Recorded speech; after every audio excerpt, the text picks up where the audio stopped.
संपूर्ण कर्म सब प्रकार से प्रकृति के गुणों के द्वारा किए जाते हैं, परंतु अहंकार से मोहित अंतःकरण वाला अज्ञानी मनुष्य ऐसा मानता है मैं करता हूं। ऐसा मान लेने के कारण ही वो बंधन को प्राप्त होता है। संपूर्ण सृष्टि प्रकृति से बनी है। जैसे वृक्ष है ऐसे ये शरीर है, जैसे ये दीवाल बनी हुई प्रकृति से ऐसे शरीर बना हुआ है। पंचभूतों से कहीं भी जहां शब्द है वहां आकाश है। कहीं भी आप शब्द निकल रहा है, जहां शब्द है वहां आकाश तत्व है। और वो शब्द कान तक बिना वायु के नहीं पहुंच सकता।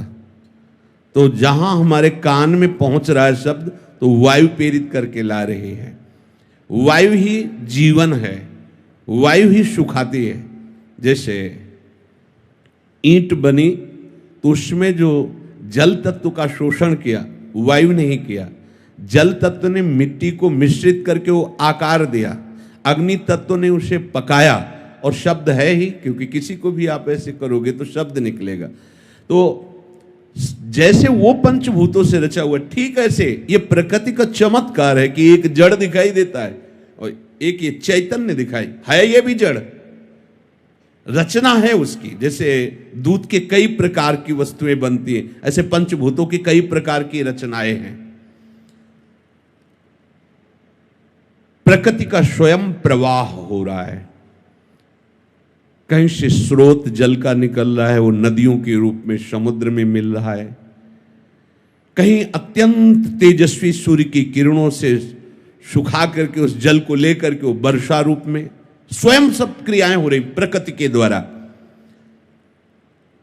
देखना, सुनना, खाना, पीना, ये सब क्रियाएं प्रकृति से हो रही।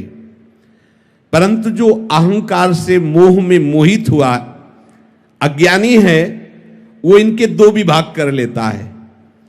एक प्रकृति से होने वाली क्रियाएं और दूसरे मैं उसका करता। जैसे अन्न की रचना प्रकृति ने की, पर उस अन्न को रसोई रूप में बना करके पाना ये मेरा कार्य है। मैंने ये पैदा किया, इतना गेहूं, इतना चना, इतना है, और मैंने आज ये बनाया और ये उसे खाया। तो पचाया किसने? अन्न को किसने बनाया? दो विभाग मत करो, ये सब उसी प्रकृति के प्रवाह से हो रहा है। देखना, बोलना, भोजन करना, ये क्रियाएं प्रकृति से ही हो रही। आप उसको अपने में ले लेते, मैं करता हूं, क्योंकि मैं करता इस शरीर को लेकर के होता है। तो प्रभु कह रहे हैं ये जितने भी गुण हैं सब प्रकृति के हैं। प्रकृति से ही सारी सृष्टि का सृजन हुआ है, उसी से सारे कार्य हो रहे हैं। ये मन, बुद्धि, अहंकार, पंचभूत, 10 इंद्रियां, सब 5 विषय सब प्रकृति के हैं। तुम व्यर्थ में इसको अपना मान रहे हो, अहंकार कर रहे हो। ये अहंकार अंतःकरण की एक वृत्ति है। दो प्रकार का अहंकार होता है। एक होता है शुद्ध सच्चिदानंद अहंकार, वो होना चाहिए। अपने भक्ति मार्ग में जैसे है कि हम श्री श्यामाजू के बल अभिमानी, मेरी लाडली, टेढ़े रहे मोहन रसिया, किसी को कुछ नहीं, हमारी श्यामाजू, ये शुद्ध सच्चिदानंद में। गोस्वामी जी कह रहे असभिमान जाय जनि मोरे, असभिमान जाय जनि भोरे, मैं सेवक रघुपति पति मोरे। सियाराम मेरे स्वामी, मैं उनका दास, ये अभिमान कभी हमारे हृदय से भूल कर भी न जाए। ज्ञानी लोग अहम ब्रह्मास्मि, आयम आत्मा, मैं ब्रह्म हूं, ये शुद्ध सच्चिदानंद अहंकार है। इसी का जो अज्ञान जनित भाव पकड़ लिया गया कि मैं शरीर हूं, मैं विद्वान हूं, मैं अमुक, मैं, जो प्रकृति को लेकर अहंकार हुआ, ये माना हुआ अहंकार है, और यही बंधन का कारण है। जो वास्तविक अहम है, मैं है, वो श्री कृष्ण है, वो भगवत स्वरूप है, वो नित्य है। ये जो अवास्तविक है, माना हुआ अहंकार, ये परिवर्तनशील है और नाशवान है। जब हम सुअर बने होंगे तब भी उस देह में अहंकार रहा होगा, कीट पतिंगा बने होंगे तो उसमें भी अहंकार रहा होगा। कहां टिका? आज मनुष्य बने हैं, पुरुष अहंकार, ये कहां टिकेगा? ये भी चला जाएगा। ये जो झूठा अहंकार आरोपित कर लिया, यही हमारी दुर्गति का कारण है। ये बहुत बड़ा अज्ञान बैठ गया है कि मैं शरीर, ये मेरा, ये जब तक भाव बना रहेगा तब तक परमानंद का अनुभव नहीं होगा। कर्ता हमिति मन्यते, मैंने ये किया। अब प्रकृति जन्य कर्मों को अपने में आरोपित करके मैं करता हूं तो प्रकृति उसे फिर दंड देती है। चलो, हमारे में ही जन्मो, हमारे में ही मरो, हमारे में ही खेलो, हमारे में ही सड़ो। यही दुर्गति का कारण बन गया। जो अपने को कर्ता मान लेता है, अपने को अहंकार स्वरूप, स्त्री पुरुष विद्वान धनी आदि आदि कितने अहंकार है, जरा जरा सी बात में अहंकार है। अहंकार के कारण फिर उसे शरीर प्यारा लगने लगता है। अहंकारी का लक्षण शरीर प्यारा लगने लगता है, मन से बहुत प्यार हो जाता है। हम गुरु की बात ठुकरा सकते हैं, गुरु को छोड़ सकते हैं, पर मन की बात नहीं ठुकरा सकते, मन को नहीं छोड़ सकते, इतना प्यारा लगे। ये अहंकार का लक्षण। इंद्रियां अपनी लगने लगती हैं, इंद्रियों के भोग सुख में लगने लगते हैं, ये अहंकार का लक्षण है। देख लो, अहंकार जो मलिन अहंकार है, जो बंधन कारक अहंकार है, उसका क्या लक्षण है? तो कह रहे शरीर प्यारा लगने लगता है, इंद्रियां प्यारी लगने लगती हैं, मन प्यारा लगता है, विषय भोग प्यारे लगते हैं, फिर सारी क्रियाओं का मैं करता हूं और भोगों का भोगता हूं, तो कर्ता भोगता भाव ही दुर्गति का कारण है। ये आपकी मान्यता है, कोई कठिन नहीं है इस मान्यता को हटाना। आपने ही स्वीकार किया, आप ही छोड़ सकते हो। तो मान्यता का चमत्कार देखो। जब हम नैष्ठिक ब्रह्मचर्य में थे तो स्वप्न में भी नैष्ठिक ब्रह्मचारी के रूप में अपने को देखते थे। मूंज मेखला, यज्ञोपवीत, पवित्री अनुष्ठान, वही विषय। जब सन्यासी हुए, मान्यता बदली, मैं सन्यासी, सन्यास का लक्षण वही, स्वप्न में सन्यास वेश वही। जब श्री जी के चरणों की शरण में हुए, वो मान्यता मिट गई, ये मान्यता आ गई।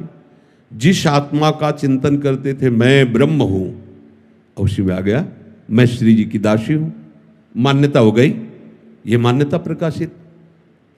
मान्यता को मान्यता से ही काटा जा सकता है। अब अपने को ज्यादा माथा लड़ाने की जरूरत नहीं है कि प्रकृति के गुणों के द्वारा प्रेरित होकर ये सब कर्म हो रहे। अब हम और ऊपर बढ़ते हैं। प्रकृति कहां से प्रकट हुई? त्रिगुणात्मिका प्रकृति, मूल प्रकृति से। मूल प्रकृति कहां से प्रकट हुई? भगवान से, प्रभु से। अब हम सीधे प्रभु को लेते हैं, बीच वाली हर बात छोड़ देते हैं। अब मेरे द्वारा जो भी होगा मेरे प्रभु करा रहे हैं, मेरे पास जो भी है वो प्रभु का है। प्रभु के सिवा मेरा कोई नहीं है। मैं कुछ नहीं हूं। मैं क्या हूं? कुछ नहीं हूं, प्रभु का हूं। न ज्ञानी हूं, हां, न विद्वान हूं, न कर्मकांडी हूं, मैं प्रभु का, मैं अपनी प्रियाजू का हूं। मान्यता से सारी मान्यताएं काट दो, ज्यादा झंझट करने की जरूरत नहीं।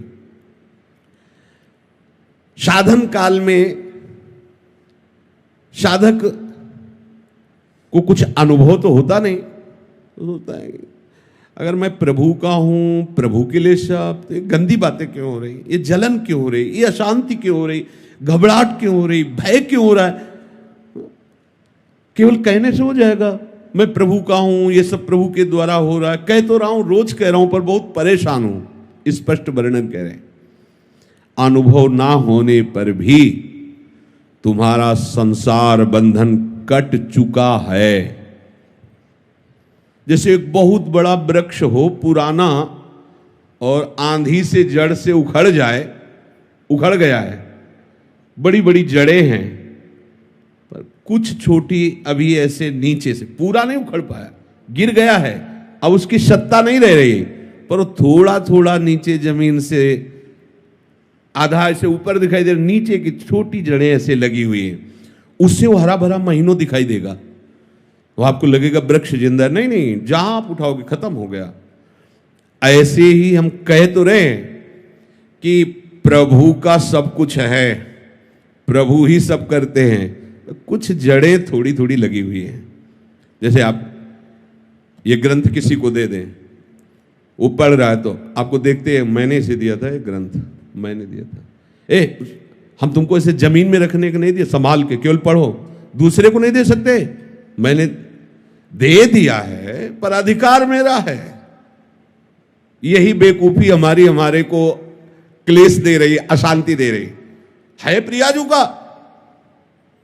का अधिकार नहीं, इसमें अधिकार मेरा है, समझ लीजिए आप अपने। घर प्रियाजू का, संपत्ति प्रियाजू की, मैं प्रियाजू का, सब कुछ प्रियाजू का, पर अधिकार मेरा। अगर प्रियाजू ने ये वस्तु ऐसे इधर से इधर कर दी तो आपके भजन का, आपके समर्पण का यही फल। मैं चाहता था ये यहां रखी जाए, यहीं रखी जाए, यहीं रखी जाए, तो आप क्या कर रहे हो?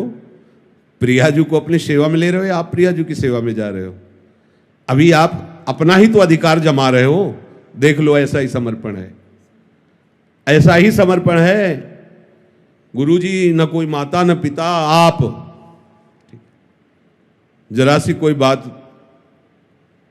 वो आप हमारी अनुकूलता के लिए आप थे, प्रतिकूलता के लिए आप नहीं थे। हमने आपको समर्पण इसलिए समर्पण किया, प्रतिकूलता कैसे दे दी? यही हमारी शिकायत प्रियाजू से। क्या समर्पण है? हमें रोग हो गया, हमें कष्ट हो रहा है, हमारा अपमान हो रहा है, हमारी निंदा हो रही है, ऐसा हो वैसा। अब तुम्हारा क्या बचा भाई? वो छोटी छोटी जो जड़ें हैं उनको भी उखाड़ दो। यद्यपि शरणागति से, इस भावना से, मेरा कुछ नहीं, मैं कुछ नहीं कर रहा, प्रियाजू सब करवा रहे, जैसे जो भी वास्तविक नहीं कर रहे आप। ना आप सत कर रहे हो, ना आप असत कर रहे हो, ना अच्छे कर्म कर रहे हो, ना बुरे कर्म कर रहे हो। समझना हमारी बात। आपने अच्छे बुरे कर्मों के आरोप को अपने में मान लिया है, उसी का आपको दंड मिल रहा है। और जिस दिन आप इस कर्ता भाव को श्री जी के चरणों में समर्पित कर देंगे तो बुरे कर्म होंगे ही नहीं। इसकी पहचान है। जैसे लोग कहते प्रभु की सत्ता के बिना पत्ता नहीं हिलता, तो हमसे जो कुकर्म आचरण हो रहे हैं प्रभु ही करवा रहे हैं। हाँ, उन प्रभु को तुम जान नहीं पा रहे हो कौन करवा रहे हैं। उन प्रभु का हम परिचय बताते हैं, उनका नाम है अहंकार। जिन प्रभु को तुम आरोपित कर रहे हो कि वो कुकर्म आचरण करवा रहे हैं, हाँ ठीक है, उनकी बिना सत्ता के पत्ता नहीं हिलता। तो ये जो सत्ता आपने स्वीकार कर रखी वो श्री कृष्ण की नहीं, वो अहंकार की स्वीकार कर रखी है। मैं ये करता, मैं। आप हटा दो इसको। बुरे कर्म स्वाभाविक उससे नहीं होंगे, स्वाभाविक संकल्प नहीं हो, क्योंकि करता ही नहीं रहा तो होगा कैसे? अब भागवतिक अपने आप होंगे, बिना संकल्प के होंगे, और ऐसे महान होंगे कि आपका मंगल, जगत का मंगल स्वाभाविक होगा। जैसे वृक्ष कुछ नहीं करता, लेकिन उसके द्वारा जगत मंगल स्वाभाविक होता रहता है। आने वाले को छाया, फल, फूल, पत्ते, लकड़ी जो चाहे ले ले, उसके द्वारा किसी का अहित नहीं होता। नदियां किसी का अहित नहीं कर रही। ऐसे संत का जो भगवत चरणारविंद में आसक्त, वो करता नहीं किसी का मंगल, उसे स्वाभाविक मंगल होता है। पुष्प की खुशबू स्वाभाविक प्रकृति में सुगंध फैला देती है, उसको प्रचार प्रसार नहीं करना होता। ये अहंकार, ये करना है, ये नहीं करना है, ये दोनों क्रियाएं ही हैं। करना भी और नहीं करना भी, दोनों क्रियाएं। जो महापुरुष होते हैं वो इन दोनों से अलग होते हैं। जो करना हो करा लेना, जो नहीं करना है वो ना करवाना। एक कितना आनंद है, अभी आनंद है। और इसका फल होगा कि आपकी जितनी सामग्री जमा है दुख भुगाने वाली या लोक लोकांतर भटकाने वाली, इस सूत्र से सब भस्म हो जाएगी। और जो नवीन है वो क्योंकि वो सब इनके पर चतुराई से नहीं, वो चतुर शिरोमणि है। कई बार सुनाया सत्संग में, एक ब्राह्मण बड़े विद्वान शास्त्र के ज्ञाता, जैसे आप ही सत्संग सुन रहे हो, उनकी सत्ता के बिना पत्ता नहीं हिलता, तो जो हमने दुराचार किया गोविंद आपने कराया भोगो, अच्छा किया मैंने किया, बुरा किया गोविंद ने किया। और जबकि शुरुआत होती है कि अच्छा किया तो आपने, बुरा किया तो ये मेरा कोई अहंकार है, मेरी कोई वासना है। वो सच्ची बात है, सच्ची बात है, कोई न कोई अहम आप बचाए रखे हो, उसी से हो रहा है। चाह किसको पैदा हो रही, न स्वरूप में चाह है न प्रभु में चाह है। तो ये जो चाह पैदा हो रही है देहाभिमान में है, देहाभिमान नहीं होगा तो चाह नाम की वस्तु नहीं होगी। बहुत सुंदर उन्होंने उपवन लगाया था, बगीचा, सुंदर बावड़ी कुआं आदि, बैठे हुए थे। एक गाय अंदर आ गई और घास चरते हुए, कई फूल के पौधे भी है। यद्यप उनका मारने का उद्देश्य नहीं था, उन्होंने से एक ईंट उठाई ऐसे कंकड़ और भगाने के उद्देश्य सीधे उसके मस्तक पर लगी और गिरी, मर गई। गौ हत्या प्रकट हुई। वो तो तपस्वी थे और विद्वान भी थे। गौ हत्या ने कहा हमें स्वीकार कीजिए, अभी आपने बहुत बड़ा अपराध कर दिया। तो नहीं, हत्या तो मैंने नहीं की। हाथों में देवराज इंद्र का वास है, अलग अलग शरीर के अंगों में देवताओं का वास है। तो ये हाथ के द्वारा कंकड़ उठा के मारा जाना ये देवराज इंद्र का है, और ये ब्रह्म हत्या गौ हत्या उन्हीं के पास, देवराज इंद्र के पास गौ हत्या गई और कहा मुझे स्वीकार करो। तो उनका कब अपराध हुआ है शाम से? उनका ब्राह्मण देवता ने ऐसा कि हाथ में देवराज इंद्र का वास है। उन्होंने एक धनी मानी पुरुष के रूप में गए, फल फूल भेंट करी, प्रणाम किया, पंडित जी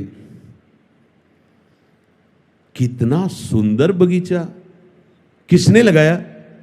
मैंने, ये सब मैंने 10वें वर्ष से पानी लगा के, खाद लगा, सींच के ऐसा बगीचा, प्रशंसनीय। कुआं भी बहुत सुंदर निर्माण किया है, किसने? मैंने। ये गौ हत्या किसने की? गौ हत्या से कहा चढ़ो, इसको बहुत विद्वान बनता है। हमारी दशा कुछ पंडित जी वाली है, नहीं? बुरा आचरण हुआ भगवान ही कराते हैं, सही आचरण हुआ पोस्टर में लिखवा दिया, नहीं चलेगा, नहीं चतुरई चतुर शिरोमणि से नहीं चलने वाली। साधन काल में प्रकृतिजन्य गुणों से सर्वथा अतीत हूं, ऐसा अनुभव ना होने पर भी जब साधक ये मान लेता है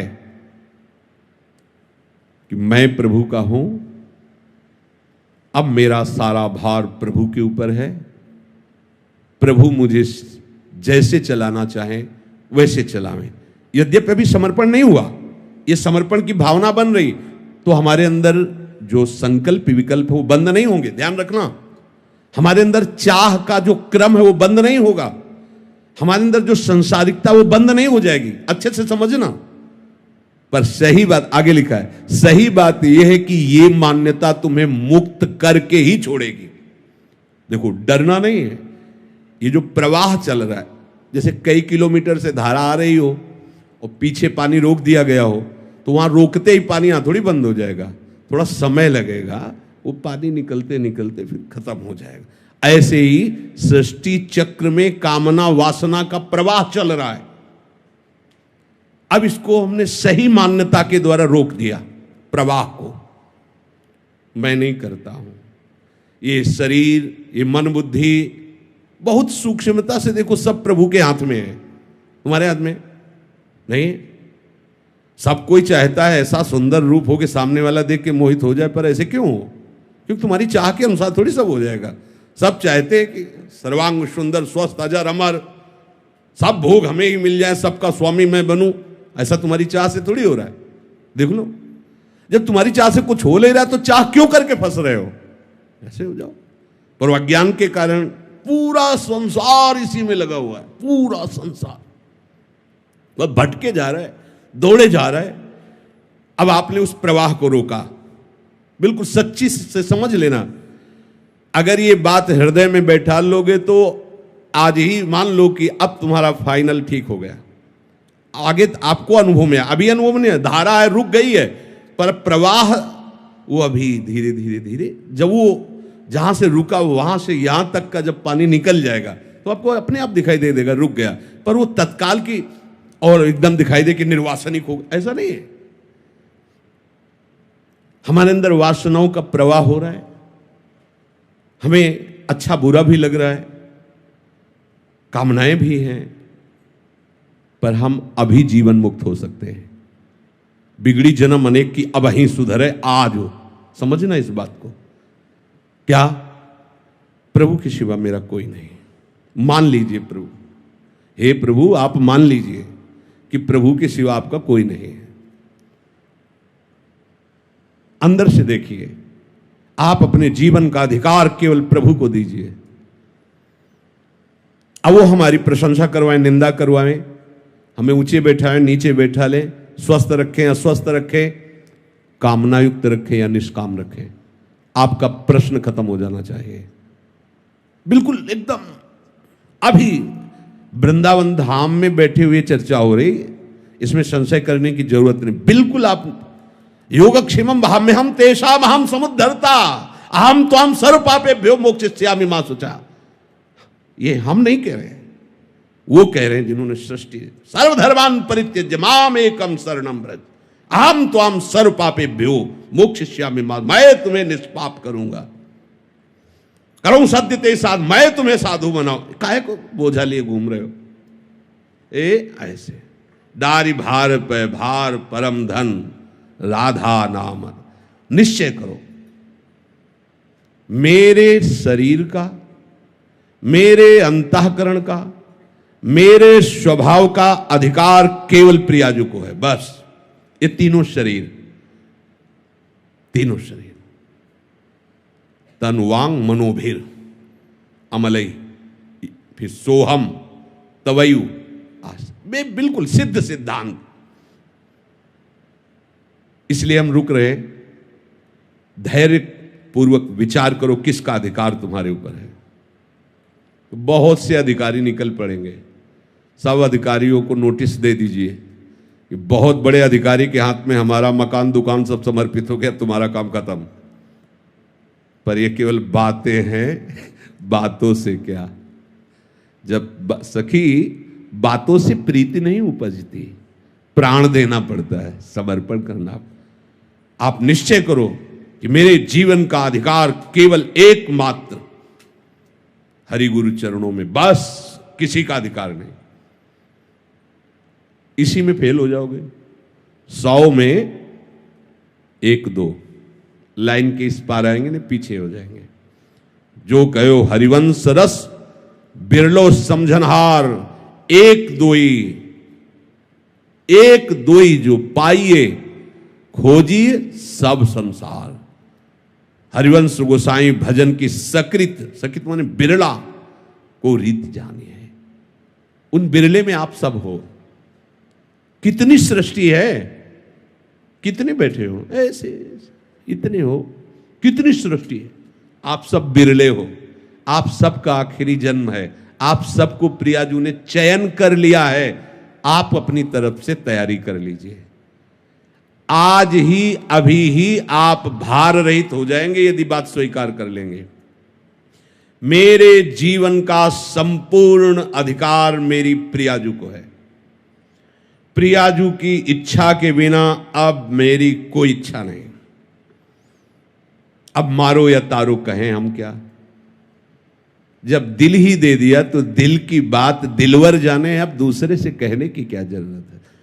दूसरे का अधिकार ही नहीं है, प्रियाजू का अधिकार। आप बैठा लिए इस बात को हृदय में, है ऐसा? नहीं हो तो कर लीजिए, नहीं तो एक कर्मजाल इतना बड़ा है कि हमारे पास काटने के लिए विवेक नहीं इतना। उसको भस्म कर दिया जाएगा, काटा नहीं जाएगा, पूरा का पूरा भस्म कर देंगे। एक सूत्र केवल, बिगड़ी जन्म अनेक किया वही सुधरे आज। समझो आज अभी सुधरने की बात कह रहे तो क्या हो जाएगा। मैं प्रभु का हूं इतना मान लेने से अभी आप सिद्ध हो जाओगे क्या? नहीं, वो प्रवाह खत्म हो गया, वो बांध लग गया। अब धीरे से आपको समझ में आ जाएगा कि वो प्रवाह खत्म होता चला जा रहा है। कुछ भी मैं किंचन मात्र भी कुछ नहीं, जो कुछ मेरी प्रिया हो सकता है कि आपके द्वारा आचरण गलत हो जाए, चिंतन गलत हो जाए, राग द्वेषात्मक वृत्ति भी दिखाई देगी, पर अब उसकी सत्ता नहीं रह गई। अब उसकी सत्ता नहीं रह गई, वो वासना भी, इच्छा भी दिखाई देगी, अब उसकी सत्ता नहीं रह गई। धैर्य पूर्वक समझ लीजिए, इनके मन में वासना चल रही, आपको क्या परेशानी है? तो आपने अपने को उनको दे दिया, वो वासना चलावे या उपासना, आपको क्या परेशानी? मेरी प्रियाजू, अब जोई प्यारो करे सोई मोही, लेकिन ऐसा प्यारो करे तो मोही भावे, और ऐसा करे तो ना भावे, ऐसा तो नहीं लिखा ना, फिर आप क्यों करते हो? अभी परमहंस हो जाओगे, अभी परमानंद में डूब जाओगे, बस बात समझ नहीं पा रहे हो। मेरे अंदर तो ये है, तो तुमने दिया क्या है? सब कुछ तुम्हारा ही है, तो तुमने दिया क्या है? मेरे अंदर, हम कह रहे हैं तन मन, मन का तात्पर्य पूरा सूक्ष्म शरीर, तन का तात्पर्य स्थूल शरीर, और स्वभाव का तात्पर्य कारण शरीर। नामे कर दो प्रियाजू के, नामे। इधर तुम नामे करोगे, उधर तुम्हारा नाम चढ़ जाएगा। श्री हरिवंश शरण जे आए, श्री वृषभान कुंवरी नंद नंदन, निज कर अपनी चिट्ठी चढ़ाए। प्रिया प्रीतम मुस्कुरा करके देखो, उसने अपना समर्पण किया है, ये लिखा रजिस्टर में। अब काम तो हो गया, यहां मकान बनेगा, तय हो गया, पैसा जमा हो गया, अब आज ही थोड़ी मकान खड़ा हो जाएगा, बड़ा काम है। ऐसे ही ये नामे हो गया है मालिक के, अब उनके पार्षद लग गए हैं झाड़ू पोछा करने में, देर नहीं लगेगी, सब साफ हो जाएगा। अब देर का मतलब अभी शरीर छूट जाए तो भगवत प्राप्ति होगी आपको, अभी वासना रहते हुए भगवत प्राप्ति हो जाएगी, विश्वास करो। भगवान कह रहे हैं, भगवान के वचन, क्षिप्रम भवति धर्मात्मा, बड़े शीघ्र मैं उसे मैं धर्मात्मा बना दूं, भगवान कह रहे। ये उनके वचन पर तो ध्यान दो। अपनी मान्यता जितनी हमने मान ली है, वो सब हटानी पड़ेगी। मैं अमुक जाति का हूं, मैं अमुक वंश का हूं, मैं अमुक जगह का हूं, मैं अमुक हूं, मैं अमुक का हूं, हटा दीजिए। इसी के लिए साधना की जा रही, नहीं हटा पाएंगे साधना से, दे दीजिए। हमने नहीं देखा श्री जी को, कैसे माने हो, कैसे ले लिए, तो गुरु जी को दे दिए, भिक्षा में दे दीजिए, अपनी इच्छा गुरु जी की भिक्षा में दे दीजिए, लो। पूज्य श्री रामानंदाचार्य जी के महायश को सुन करके श्री पीपा जी राजा थे, गए दीक्षा लेने के लिए, शरणागत होने के लिए।